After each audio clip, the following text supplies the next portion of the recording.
Noche de 20 de febrero 2019, Día de la Marimba, como usted ya lo escuchó durante todo el día, y también de Tecún Umán. Estamos acá en A la Medida por TN23, completamente en vivo para servirle a usted y agradecerle el favor de su sintonía. Sandy Monroy, es un honor, como todas las noches, saludarte. ¿Cómo estás? Muy bien, Julio, muchísimas gracias, y gracias a usted sobre todo por esa preferencia. Tenemos temas impactantes, hablaremos acerca de un caso que está rondando en Torre de Tribunales que no se puede perder, y sobre todo también el seguimiento a otras noticias de alto impacto. Eso es muy correcto, pero si usted quiere saber eso y los temas que también traemos para el análisis, quédese con nosotros durante esta hora. Somos A la Medida y veamos nuestros titulares. Bienvenidos. Pediatras fueron ligados a proceso por mala práctica contra un bebé de 11 meses, a quien tras una infección le amputaron una pierna.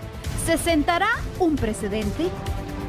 Mientras unos en la pena, otros en la pepena. Una escena se ha vuelto común en los accidentes. Personas que aprovechan la tragedia para su beneficio. ¿Por qué salió libre Manuel Valdizón en Estados Unidos? Analizamos los detalles del caso que enfrenta el político guatemalteco en el país del norte. El Ministerio Público y el INASIF firmaron un convenio interinstitucional para agilizar el trabajo que realizan en temas de investigación criminal. Autoridades incautaron más de 1 tonelada de cocaína durante los últimos 2 días en Izabal, Escuintla y Guatemala. Se realizó la primera reunión del Gabinete Específico de Desarrollo Económico, instancia creada con el objetivo de mejorar las políticas económicas del país.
Caso. Bueno, hoy en el juzgado 11º se resolvió que 3 médicos pediatras serán investigados por la amputación de una pierna de un niño de tan solo 1 año, quien en agosto del año pasado llegó a un centro asistencial en Zacapa por una neumonía, pero horas más tarde sucedió lo impensable.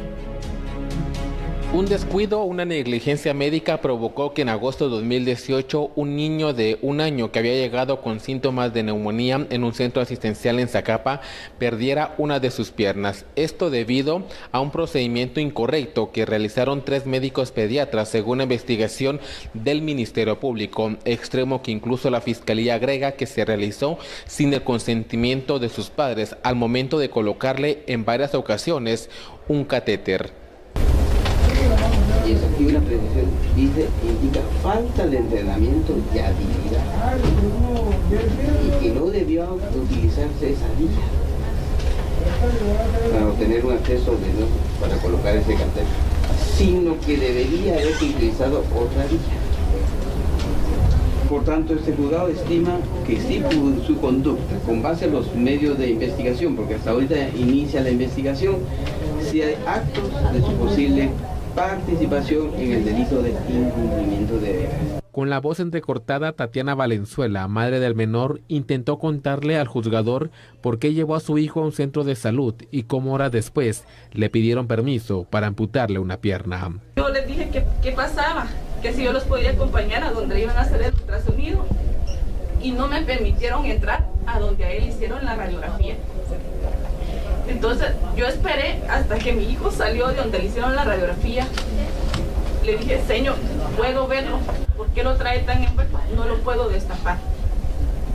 A él lo estoy llevando a terapias porque él tiene un retraso. No sé si por lo que pasó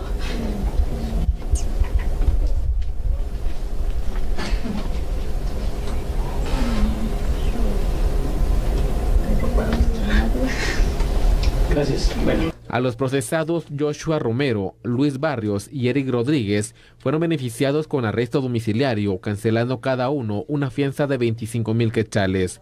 Los señalados permanecerán en prisión preventiva hasta que hagan efectiva la fianza que les impuso el juzgador. De esa cuenta, los 3 médicos pediatras quedarán sujetos a una investigación por incumplimiento de deberes y lesiones culposas. Fueron beneficiados con un arresto domiciliario y tienen la provisión de acercarse a los padres y abandonar el país. Con imágenes de Fernando Hernández, un reporte de Hugo Morales. Una noble profesión definitivamente la de los médicos, pero este caso es absolutamente dramático e inverosímil. Los 3 pediatras son señalados de la mala colocación de un catéter a este bebé, lo que habría causado una infección, ya que él, me refiero al bebé, apenas 11 meses de edad, imagínese usted. Como resultado de esa infección, los médicos del Hospital General San Juan de Dios decidieron que tenían que amputar la pierna al pequeño. Los peritajes realizados por el Instituto Nacional de Ciencias Forenses concluyeron que hubo una atención tardía para la víctima y según el Ministerio Público, el Hospital de Zacapa también concluyó que los pediatras tenían una responsabilidad por no haber atendido los protocolos, además de actuar tardío. Sandy, yo no me explico, es decir, es cierto, ha de ser difícil colocar un catéter en un bebé por lo pequeñas que seguramente son sus venas, pero ¿cómo no te das cuenta en el proceso, primero del llanto, del sufrimiento, del dolor? Ese niño va a haber estado llora sin parar y luego en la parte pues tópica no ves que hay algo extraño. Y sin embargo, aquí mira lo que sucedió.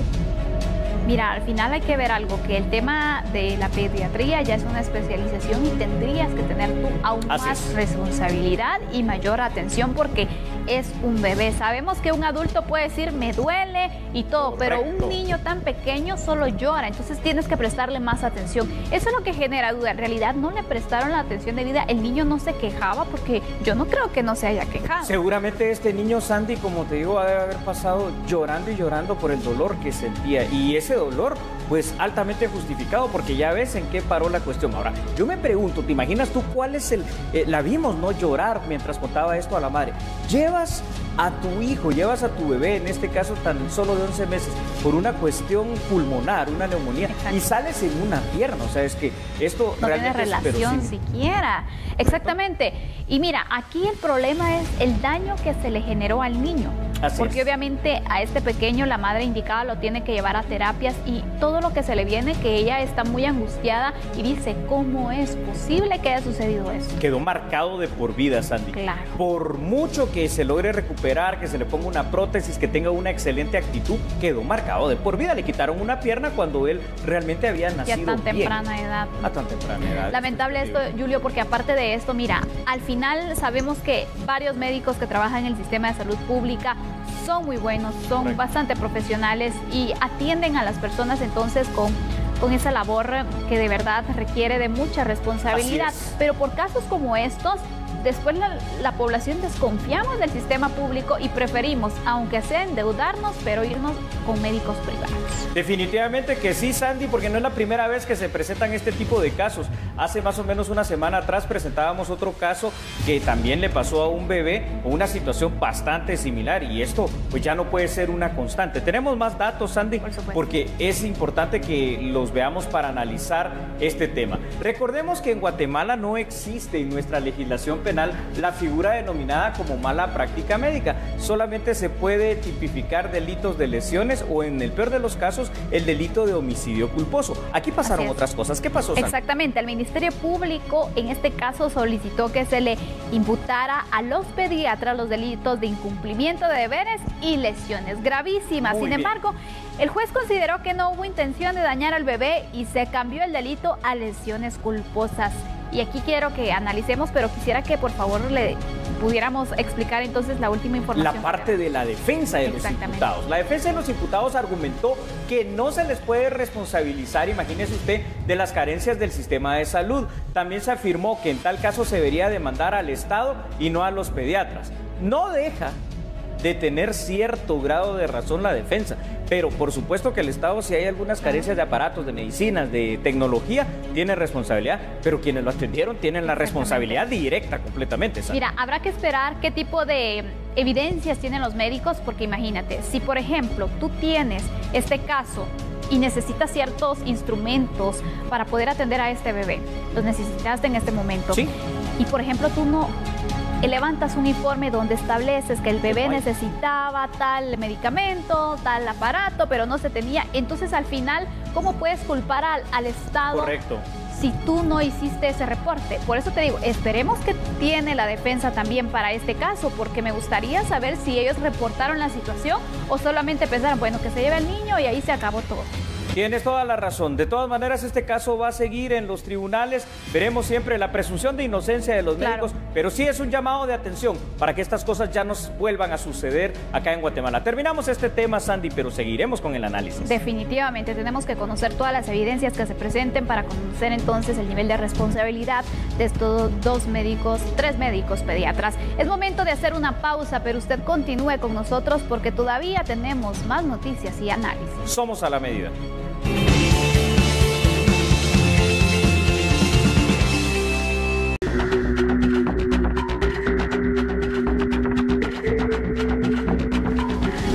Preste mucha atención y seguramente usted ha visto en alguna ocasión estos casos. Por ejemplo, hoy un tráiler cargado con varios sacos de cemento volcó sobre la ruta interamericana en jurisdicción de Quiché. Lo curioso de este caso es que mientras el piloto era atendido por los socorristas, los pobladores de esa región, adivinen qué, estaban llevándose el material para construcción. Quedó volcado un tráiler, el cual jalaba una plataforma cargada con cemento. Al lugar acude personal paramédico y bomberos voluntarios de la 99 compañía, quienes auxilian al conductor, identificado como Jaime González, de 40 años. Él es originario de Cobán, Alta Verapaz. Sin embargo, debido a algunos golpes que presentaba el conductor, fue estabilizado en el lugar, no ameritó su traslado a ningún centro asistencial.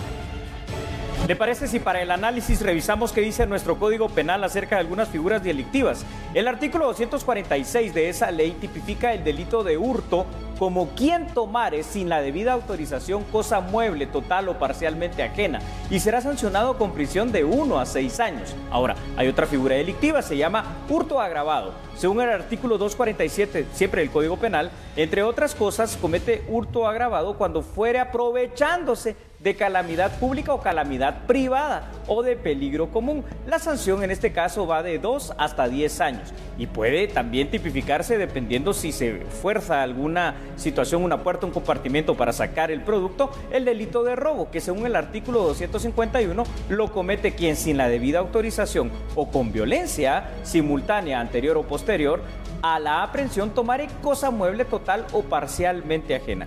Yo creo que pasando del dicho popular, unos en la pena y otros en la pepena, pasamos aquí a una situación, primero que es lamentable, ¿no? Porque hay un accidente, yo creo que la prioridad es ver si no hay personas a las cuales hay que ayudar.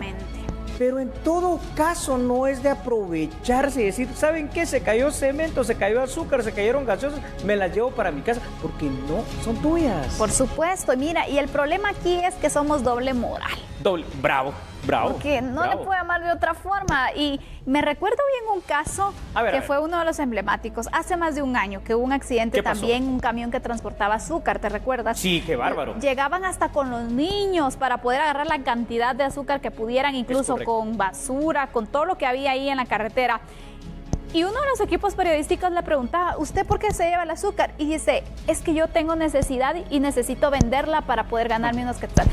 Momento, de esa forma me voy a ganar yo el dinero. Esa forma no es honrada. No es la forma correcta, no es la forma adecuada, tú lo has dicho, no es la forma honrada. Creo que esas cosas tenemos que empezar a cambiarlas. Aparte que hay una situación que tal vez no ha previsto estas personas. El hecho de que generalmente están quedando grabados en fotografías, en videos de lo que están haciendo y pueden después ser particularizados precisamente por la empresa o por la persona dueña de este tipo de productos. En el caso que estamos viendo acá en las imágenes que presenta a la medida, precisamente es un tráiler que el día de hoy llevaba cemento y que volcó. Y la gente, bueno, tal vez ni lo necesita, pero se lo lleva, como tú dices, no sé ni para qué me lo llevo, pero me lo llevo. No, hombre, si no es tuyo, ¿para qué lo vas a llevar? ayudar. Y a mí me entristece ver en estas escenas también a niños, que los padres los ponen entonces ahí y desde pequeños ya les enseñan que eso es normal y no es normal, eso es un delito. Es un delito, les enseñan que está bien, les enseñan que hay que hacerlo y realmente ni está bien ni hay que hacerlo y tú lo dijiste de muy buena forma, es un delito. Pero tenemos más datos para el análisis de este tema.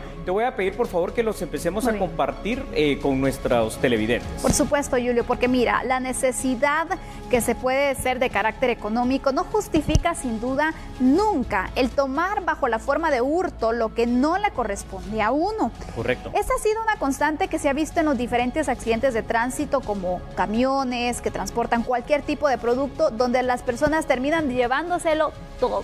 Totalmente. Y yo quiero recalcar algo que ya lo hemos dicho hace unos instantes. Se deja por un lado completamente la parte humana en cuanto a la posible atención, primero a los heridos, y se aprovecha la oportunidad para practicar este tipo de acciones que son un pillaje, una rapiña literalmente, Sandy. Y tú dijiste también algo que no lo había reflexionado y me impactó.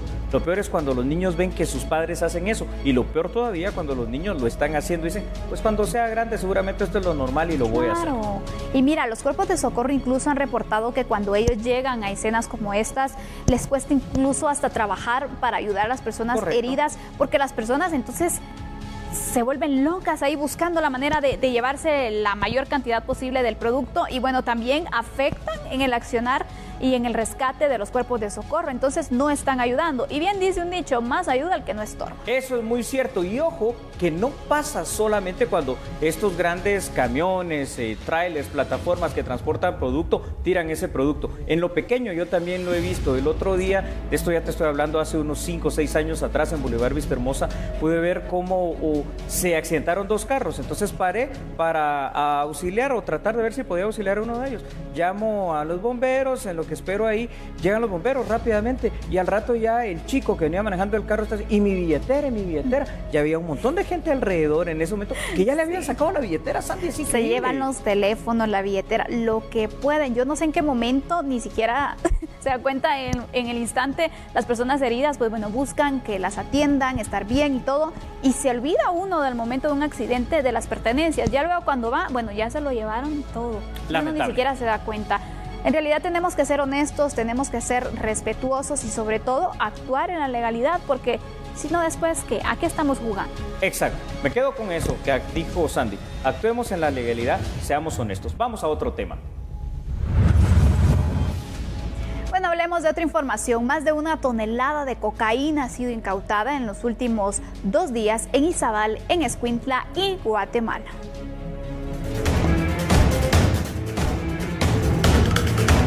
18 horas duró la localización y contabilización de paquetes de cocaína en el kilómetro 43, vuelta al lago de Amatitlán. Estos paquetes iban en caletas del furgón con placas costarricenses S-14665 y que se dirigía a Hidalgo, México, a supuestamente traer mercadería. El piloto del pesado automotor, Waldo Mulford Baches Yalibat, de 47 años de edad, fue capturado y llevado al juzgado de Amatitlán.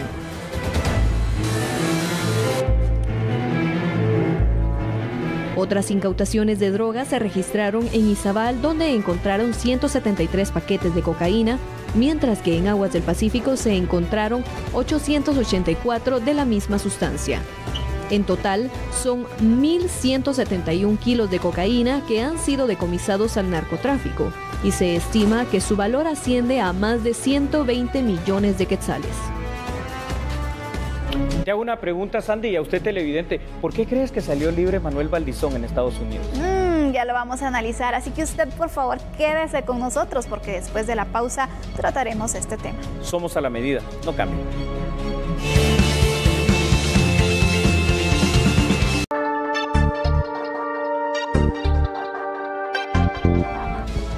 ¿Qué está pasando fuera de nuestras fronteras? Bueno, el Ministerio Público también anunció que Manuel Valdizón deberá enfrentar la justicia guatemalteca cuando finalice su proceso por lavado de dinero, este juicio que enfrenta en Estados Unidos.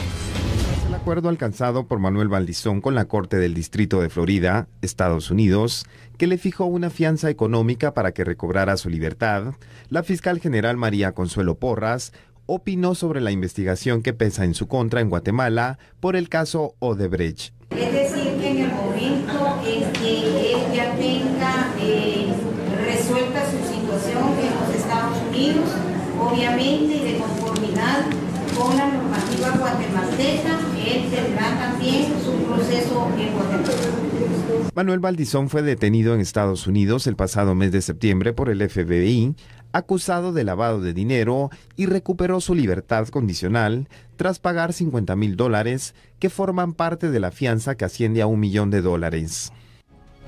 Bueno, no, y reaparece Manuel Valdizón y recobrando precisamente su libertad tras permanecer detenido en Estados Unidos por señalamientos graves, ¿no?, de lavado de dinero y de fraude. El político guatemalteco habría pagado una caución económica de $50,000 correspondiente al 5% del contrato de fianza de $1 millón que le había sido asignada. Hasta el momento no se conocen detalles específicos del caso por el que las autoridades los indican y tampoco algún acuerdo al que habría llegado. Pero es evidente una situación, y retomo estas palabras. Definitivamente Manuel Valdizón llegó a un acuerdo con las autoridades estadounidenses, pero si la indicación que a él le hacían era de delitos tan graves como estos, de lavado de dinero entre otros, creo que la información que va a haber proporcionado va a hacer caer a muchos aquí en Guatemala, y ahorita muchos estarán temblando también. Efectivamente, porque mira, un cargo bastante alto en la justicia norteamericana. ¿Qué puede pasar ahora? Es un caso que traerá otras situaciones también, efectivamente, y nos morimos por saber también qué tipo de información fue la que otorgó y qué tipo de negociación fue la que llegó para salir tan rápido de este proceso. Correcto, no, Estados Unidos con cargos tan duros como este normalmente no negocia a menos que proporciones información clave, vital y fidedigna de situaciones peores en las cuales estén involucradas otro tipo de personas con un nivel mayor de incidencia, y esto es eventualmente lo que ha de haber pasado en Estados Unidos con Manuel Valdizón. Ahora, muchas de las personas a las cuales seguramente él denunció a través de esta información privilegiada que pudo haber dado, tiene que ser gente de Guatemala, ¿no?, del ámbito donde él estaba, y probablemente pues habrá que esperar si esto trae, como te dije, alguna cola que pueda llegar a afectar inclusive el ámbito político en el cual nos estamos movilizando en este año electoral, ¿no? Y mira, a mí algo que me sorprende también es cómo la justicia norteamericana rápidamente logra resolver y logra entonces concluir con ciertos procesos. Admirable. Exactamente. Nuevamente nos dan una lección a nosotros. Sí, nuevamente nos dan una lección de cómo se es eficiente, eficaz y efectivo. Cosa que ojalá algún día aquí logremos de alguna manera manejarlo hasta en figuras que han sido tan polémicas como los famosos colaboradores eficaces, que han servido simple y sencillamente para que se vayan aquellas personas que han sacado a muchísimas personas en cuanto al daño que le han hecho. Por ejemplo, el caso de Juan Carlos Monzón, ¿te recuerdas? ¿Cuántos millones se llevó? ¿Cuánto daño causó? Y sin embargo, como colaborador eficaz, chao, estará en otro país. Imagínate, tenemos otros datos y aquí vamos a irnos también con una pregunta. ¿Por qué salió? ¿Qué es lo que rodea al final este caso de Manuel Valdizón? El misterio, ¿verdad? Recordemos que Manuel Valdizón fue detenido en enero del año pasado en Estados Unidos por las autoridades de migración de aquel país. Permaneció en un centro migratorio por varios meses y en septiembre fue capturado, aprehendido por el FBI. En Guatemala, Valdizón también está señalado por el caso Odebrecht. Es acusado de haber recibido sobornos de la empresa constructora brasileña. Los cargos que pesan sobre Manuel Valdizón terminan siendo graves tanto en Estados Unidos como en Guatemala. Y sin embargo, pues ahí está, hay un arreglo con las autoridades norteamericanas. Y esta es una de las versiones que que muchos le atinan más o le apuntan más, que es la información que pudo dar, porque otros indicaban, no, tal vez pudo ser por el tratamiento psicológico que podría llevar. Yo coincido contigo, la verdad, la información que él debe manejar y que ha proporcionado lo mejor, es un supuesto, la verdad, a las autoridades norteamericanas debe ser, pesó mucho para que él se pudiera librar de este proceso, pero ahora tendrá que venir a Guatemala. Seguramente sí, después de, primero veamos cómo termina al final de cuentas su caso. Recordemos que no está libre, es una caución económica, aún sigue ligado a proceso, pero gozando de la libertad. Esa es otra cosa admirable del sistema norteamericano. Al final de cuentas, lo último que te quitan de verdad es la libertad, y si te la pueden devolver en algún momento, aún que el proceso siga en contra tuyo, te la devuelven, y es algo que aquí en Guatemala no hemos aprendido. Aquí en lugar de presunción de inocencia es presunción de culpabilidad, y figuras que supuestamente deberían de ayudarnos a resolver casos han demostrado que solamente sirven para que muchos se vayan y evadan a la justicia. Y hablando de eso, Julio, luego que acabe este proceso en Estados Unidos, Manuel de Valdizón, ¿tú crees que va a venir a enfrentar la justicia guatemalteca o por lo que está sucediendo también con la justicia que ha tardado bastante en los casos de alto impacto, no le dará confianza y mejor va a declararse prófugo? Qué buena pregunta. O sea, si él regresa a Guatemala tiene que enfrentar los cargos, que son cargos gravísimos. Entonces creo que parte del arreglo pudiera ser eso, inclusive no regresar a Guatemala, que esa es parte de las perversidades que también a veces pueden pasar. Pero también hay otro escenario, que Estados Unidos diga, ¿sabes qué? Aquí, si tú nos ayudas con esta información privilegiada que seguramente ya dio, te vamos a dar una condena muy rápida. Eso sí, para devolverte a donde te están pidiendo, probablemente a través de figuras como la misma extradición o una orden de Interpol para la captura internacional a tu país, que es Guatemala, para que enfrente la justicia guatemalteca también. Yo creo que ahí están esos dos escenarios. Me decantaría, digo yo, por el segundo. Es decir, que lo traigan de vuelta después a Guatemala. Habrá que esperar entonces cómo finaliza este caso, primero en Estados Unidos, para luego saber entonces qué va a pasar con Manuel Valdizón en la justicia guatemalteca. Finalizamos el tema, Julio. Estaremos muy atentos a lo que pueda suceder. Es momento de conocer otras noticias. En otra información, hoy se realizó la primera reunión del Gabinete Específico de Desarrollo Económico. Esta instancia ha sido creada con el objetivo de mejorar las políticas económicas del país. El ministro de Economía, Cisco Valladares Urruela, comentó sobre la primera reunión del Gabinete Específico de Desarrollo Económico, la cual fue presidida por el vicepresidente Jafet Cabrera. El funcionario habló sobre la importancia de esta instancia en la toma de decisiones para las políticas públicas. Hacia dónde vamos a potencializar los esfuerzos, que es nuevamente hacia la generación de trabajo, generación de empresa, pero con el fin último, el objetivo que se genere prosperidad en la bolsa del guatemalteco, la bolsa de los guatemaltecos. Para eso estamos y para eso se está haciendo este esfuerzo, para que se tenga un impacto real y que sea perceptible para el guatemalteco. Miguel Ángel Moir, de la Secretaría de Planificación y Programación de la Presidencia, CGPLAN, comentó parte de la temática que tendrá el nuevo gabinete económico. Los temas de competitividad, infraestructura, agenda legislativa, zonas francas, empleo y energía serán prioridad en esa instancia. El gabinete se convierte en un tomador de decisiones. Ustedes saben que hay un gabinete general y con el Consejo de Ministros, donde se toman las decisiones a más alto nivel, y ahora va a tener dos gabinetes específicos a los cuales se va a canalizar esas decisiones, que es el gabinete social y el gabinete económico, el cual ya opera ahora, ya no se queda solo en un nivel de discusión y de presentaciones acerca de cuál es la situación económica del país, sino ya operativiza a través de sus mesas temáticas cómo resolver aquellos países en función del desarrollo, y es como se operan a través de las diferentes rectorías, sobre todo por la participación de los tomadores de decisiones y la articulación con los consejos de desarrollo a nivel territorial, porque ustedes saben que el marco de política pública se aterriza en el territorio y es donde realmente se plasma la estrategia de desarrollo y la resolución de los problemas. El nuevo gabinete económico se reunirá cada 2 meses y está integrado por 9 ministerios, la Secretaría de Planificación y Programación de la Presidencia, la Superintendencia de Administración Tributaria SAT y el Banco de Guatemala.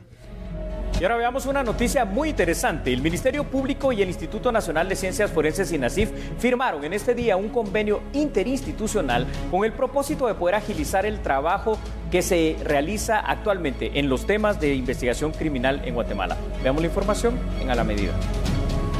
María Consuelo Porras, fiscal general y jefe del Ministerio Público, y Fanuel García, director del Instituto Nacional de Ciencias Forenses, INACIF, firmaron el convenio de cooperación entre ambas dependencias, el cual permitirá la instalación de una sede del INACIF en la Fiscalía de Misco. El objetivo es agilizar las diligencias que realizan por separado las instituciones. Estamos firmando este convenio que permitirá que próximamente empiecen a funcionar en la sede de la Fiscalía Municipal de Misco las instalaciones del INACIF.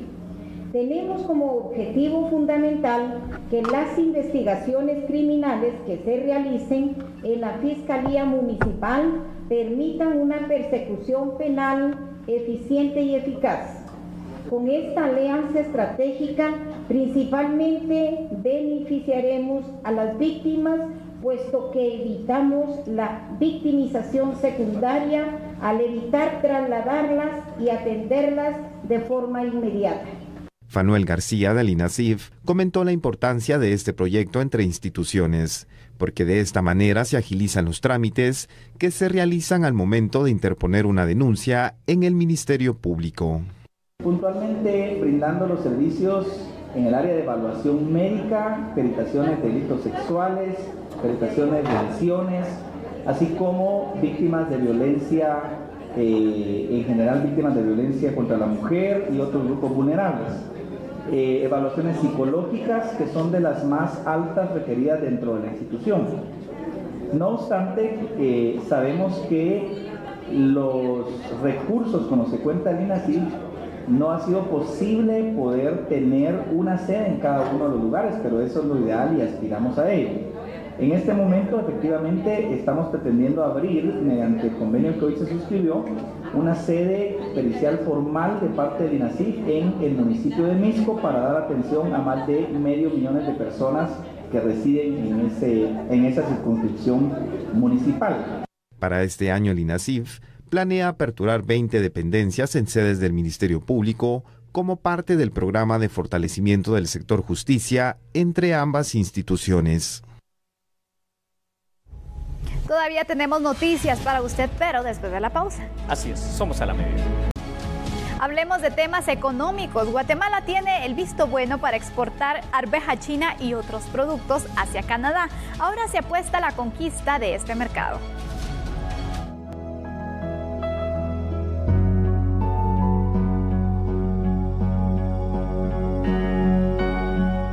Luego de solventarse una serie de barreras, Guatemala apuesta a competir contra México. Se proyecta enviar a corto plazo de 5 a 10 millones de libras de arveja china y dulce a Canadá.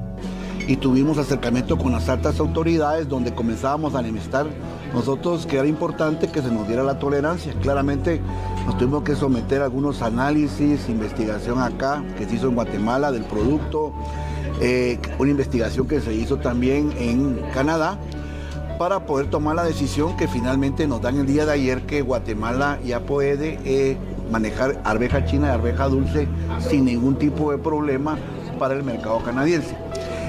¿Cómo esto nos puede contribuir? Muchísimo, porque como les comentaba, nuestras exportaciones, la relación con Estados Unidos es el 80% y Europa el 20%, pero creemos que en Canadá podemos manejar entre un 15 y un 20% para poder captar ese mercado. A la fecha, Guatemala es el principal exportador de arveja china y dulce en Latinoamérica, siendo Estados Unidos y varios países de Europa los principales destinos de envío. Asimismo, dicho sector genera más de 65,000 empleos.